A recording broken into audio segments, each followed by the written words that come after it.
My name is Bonita Leeds. I wrote this short poem in my 20s. It's called Dieting for Chronic Illness. Society understands bad hearts and ulcers. You can say in polite company, yeah, my ulcer's acting up again. That's why I'm a little off today. But it's difficult to drop my childhood's acting up. Some experience I ingested didn't agree with me.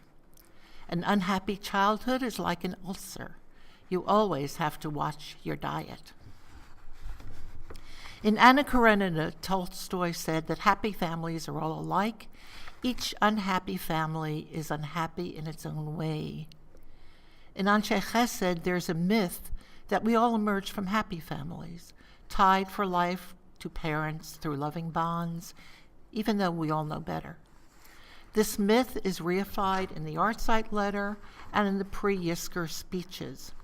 It assumes no one in the congregation came from a family with problems, one in which either parent was totally missing from their lives or died far too young, or whose siblings did the same or were disturbed, or who committed suicide or who was insane, or beat their children or kept the family on tenterhooks in fear and dread to gauge their momentary mood.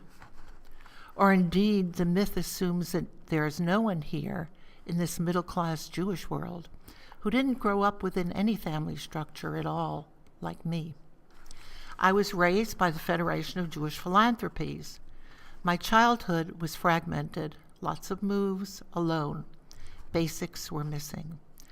From 5 years old, I was in 2 orphanages and 8 foster homes, with a short stint at home with a father who, though loving, was poor and epileptic, and a paranoid schizophrenic mother who was ultimately lobotomized.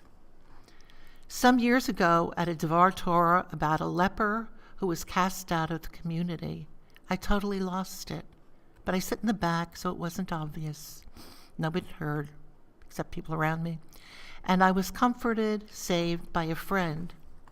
It's taken years for me to acknowledge PTSD. But we're in a Jewish synagogue. My love of Judaism is visceral. I came to Judaism through the Shield of David, the first orphanage. As a young child, I totally loved the Shema, the tone of it, the way it rose, the da-da-da-da. And I loved the words because they included me.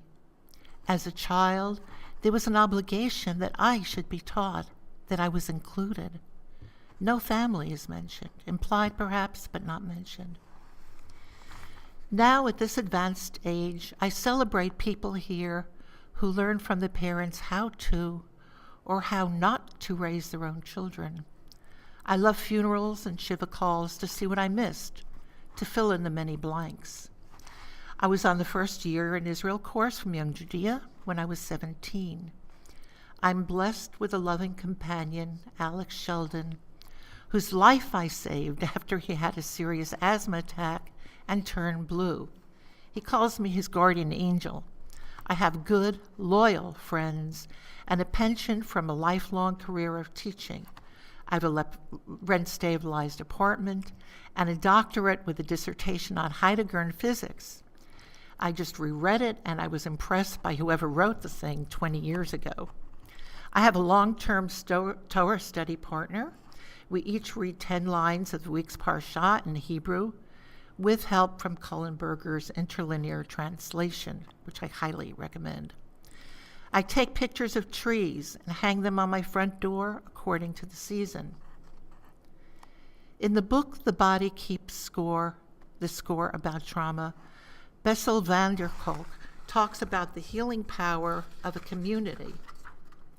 I'm not sure if this community has really healed me, the safety of it, but it certainly helped.